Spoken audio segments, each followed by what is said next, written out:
Spider-Man Brand New Day, sebuah MCU movie yang ditunggu sama banyak para fans Marvel dan tentu saja fans dari Spider-Man. Dan gue nontonin di hari pertama. Gokil. Dan gimana ya? Ditbang Eno digoreng sama anak-anak Facebook dan mungkin anak-anak MCU gara-gara nge-review film Spider-Man Brand New Day. Man, it is so funny. Lu bisa lihat dari kolom komentarnya, coy. Gak sedikit nih ada yang ribut. Ya buat gue pribadi ya sebagai pihak ketiga dalam perseteruan ini, gue cuma pengen sekedar mengingatkan. Set anjay. Clap emote, bukan bang, ini high five. Bukan bang, ini pre emote bang. Oh ya sorry. Cuma pengen sekedar mengingatkan kalau misalkan segala bentuk review film yang lu temuin di internet itu sifatnya subjektif guys. Dan based on opinion. Meskipun mungkin ada beberapa kreator gitu yang bilang enggak, gue mencoba untuk objektif, tapi tetap aja subjektif. Apalagi kalau misalnya kreator sendiri udah bisa diundang di hari pertama gitu untuk nonton langsung sama yang punya filmnya. Jelas ini pasti bakal ada bias sedikit. Jadi menurut gue lu mau setuju mau kagak itu wajar-wajar banget. Dan part of the fun thing of the internet. Tinggal bagaimana cara lu debatnya di kolom komentar gitu. Anyway, gue pun izin pengen sedikit ngomongin soal film ini. Gue pun jujur nonton di hari pertama. Pas banget gue udah lama banget kagak nonton bioskop. Akhirnya gue sama ibu negara memutuskan untuk nonton film Odyssey. Tapi di tengah jalan akhirnya kita berpindah haluan menjadi Spider-Man Brand New Day. Gue nonton tuh. Dan kalau misalnya semua tanya ke gue gimana review gue, ya cukup puas lah dengan film Spider-Man yang terbaru ini. Soalnya gue udah bosan gitu sama film-film superhero yang scale masalah itu planetary atau multiverse gitu ya. Gue pengen seenggaknya street level heroes lah. Dan akhirnya gue ketemu Spider-Man. Dan menurut gue pilihan yang tepat sih. Pada akhirnya Spider-Man balik lagi untuk menjadi ikon kota New York. Dan masalahnya berkutik di situ aja. Apalagi ada beberapa karakter-karakter baru kan. Spoiler alert, ada The Punisher. Terus ada Jean Grey ya, dan beberapa karakter-karakter lain. Gue gak ada ekspektasi sama sekali, jadi ketika gue nonton gue bener-bener puas. Meskipun ada beberapa pihak di internet yang bilang gila ini one of the best film in Sony Cinema gitu. Tapi ada juga yang bilang kalau misalnya filmnya kurang gitu. It's up to you, lu mau setuju sama yang mana. Yang jelas saran gue adalah jangan terlalu berlarut-larut untuk saling ribut di internet. Rugi anjir waktu, sumpah. Nah gue in other hand bakal lebih fokus untuk review bagaimana fenomena penjualan tiket dari film ini Spider-Man Brand New Day yang katanya dikabarin di opening weekendnya udah bisa ngalahin film-film Marvel sebesar Avengers Infinity War bahkan Avengers Endgame. Yang bikin big dealsnya itu adalah ini film stand alone satu tokoh karakter komik, bukan gabungan dari karakter-karakter komik gitu loh. Jadi menurut gue ini menarik banget buat kita bahas bareng-bareng gitu ya. Gue pengen sotoy-sotoyan di video ngopi kesempatan kali ini. Gue pengen tahu gimana nasib Spider-Man ke depannya kayak gimana. Berdasarkan opini lu di kolom komentar. Soalnya dengan adanya penjualan tiket sebesar ini, gue yakin Sony gak akan mau gitu menjual karakter Spider-Man gitu kapanpun ke Marvel dan juga Disney ya. Dan kita bakal bahas sama-sama itu semua di video ngopi. Jadi selamat datang di Ngobrolin Persoalan Indonesia dan juga internasional bersama gue, your favorite Uncle Omre. Kalau misalkan udah ngeliat fenomena kayak gitu, menurut lo superhero fatigue atau orang-orang pada capek banget sama film superhero itu bener atau kagak sih? Kan banyak banget yang bilang, oh orang-orang udah pada mulai bosan sama film superhero. Kok pada ngomong kayak gitu? Iya, soalnya ketika ada film superhero yang rilis tuh penjualannya udah gak yang terlalu setinggi film-film sebelumnya waktu zaman-zaman Marvel. Ada Chris Evans, Robert Downey Jr. dan kawan-kawan. Ya bahkan film-film Marvel sebelumnya yang ada Pedro Pascal-nya di Fantastic Four itu gak nyampe 1 billion kalau gak salah. Terus habis itu Thunderbolts yang bahkan udah ganti tuh marketingnya jadi New Avengers. Yelena dan kawan-kawannya masih belum sampai ke 1 billions. Tiba-tiba Spider-Man in other hand belum 2 minggu jalan ini ya diputar di bioskop. Bahkan rumornya itu udah sampai 1 billion US dollar untuk penghasilan worldwide-nya. Gokil gak sih? Ini berita kemarin dari Discussing Film tanggal 3 Agustus. Spider-Man Brand New Day officially had the biggest domestic opening weekend of all time. The film actually earned 360 million US dollar beating Avengers Endgame. Ya, gue nggak tahu berapa biaya Avengers Endgame ya, tapi kalau misalnya lihat dari posternya ini banyak banget aktor-aktor mahal yang mungkin bisa menghabiskan duit.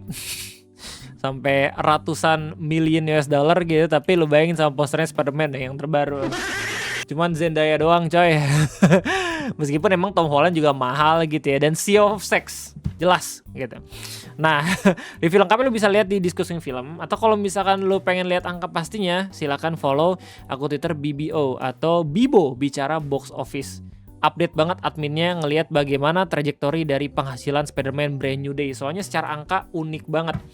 Ya, udah bisa ngalahin film yang digadang-gadang menjadi salah satu film terbesar dari Marvel, yang mungkin aja Avengers Doomsday pun itu nggak bisa ada di angka ini. Beda sama Avengers Endgame sama Infinity War gitu ya. Soalnya dua film Avengers itu bener-bener hasil kerja keras beberapa puluh tahun yang lalu dari film Iron Man yang pertama gitu. Sedangkan Avengers Doomsday kayak bener-bener loncat-loncat doang. Kagak yang udah dipersiapkan dari beberapa tahun yang lalu gitu loh. Mungkin karena beberapa film-filmnya banyak yang flop gitu ya. Jadi kalau misalnya lu cek film Marvel sekarang pun kebanyakan mereka memilih untuk ketika ada referensi dari film sebelumnya, mereka cuma easter egg doang. Tapi mereka try hard biar seenggaknya filmnya bisa ditonton meskipun lu belum nonton film-film sebelumnya. Dan fenomena ini udah banyak banget diberitain sama jelas media internasional. Variety, Spider-Man beats Avengers Endgame as Brand New Day climbs to 360 million US dollar, the biggest opening weekend in the box office history. Dari CNBC juga, Spider-Man Brand New Day chase Avengers Endgame opening record with 355 million US dollar domestic debut. Gila. Dan kalau di Twitter udah banyak banget yang bikin meme terkait ini semua. Mother freak, the big three, it just big me. Absol Cinema banyak banget yang udah pada mulai ngebecandain Spider-Man Brand New Day ke Endgame. Gokil. Dari sini mungkin Sony bakal semakin besar kepala gitu ya kalau misalkan dia nggak butuh Avengers untuk membuat Spider-Man laku. Spider-Man udah laku meskipun sendiri. Nah, back to the topic ini mungkin akan kembali lagi mempertanyakan orang-orang terkait superhero fatigue movie. Apakah benar-benar orang capek dengan fenomena kebanyakan film superhero? Mungkin kalau misalnya lihat dari betapa banyaknya penjualan tiket Spider-Man New Day, orang-orang bakal mikir ulang, oh sebenarnya kita nggak yang capek-capek banget sama film superhero gitu. Saya kalau misalnya pada akhirnya film superhero bagus, ya kenapa kagak kita tonton, ya nggak sih? Dan ini pun benar-benar di luar nalar gue gitu ya. Soalnya apa? Saya kalau misalnya di Indonesia kayaknya nggak yang terlalu se-hype Avengers Infinity War atau Endgame dah. Tapi kayaknya di luar ya, mungkin gara-gara Indonesia pun kurs rupiah melemah, jadi nggak masuk juga top 10 negara yang ngasih penghasilan tinggi ke Spider-Man gitu. Di luar negeri kayaknya ini bener-bener hype banget gitu loh. Bahkan saking hype-nya ada di India satu teater ribut gara-gara film Spider-Man Brand New Day. Ini kocak banget dah.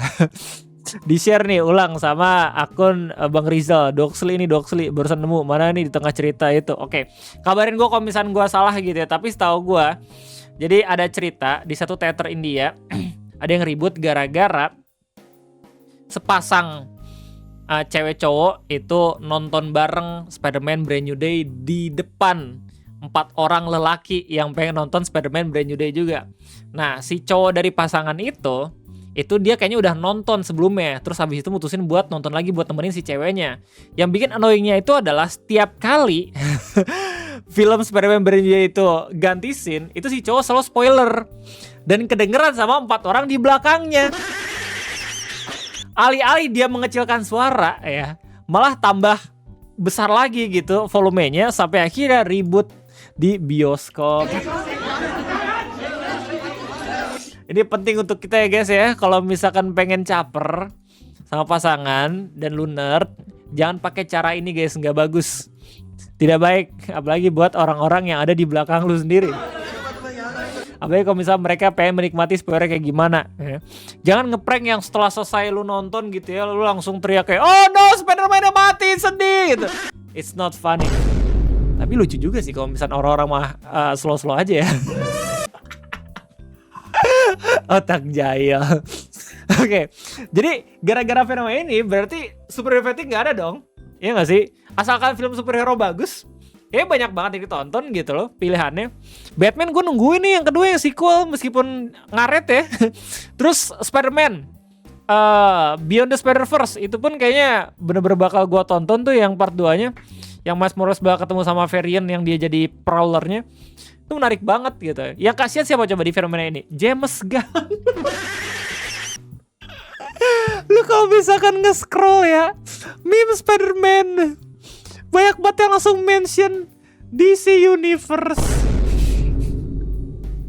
Banyak banget langsung ngebandingin sama Superman. Apalagi Supergirl, anjir. Ya ampun, coba-coba kita cek di Twitter.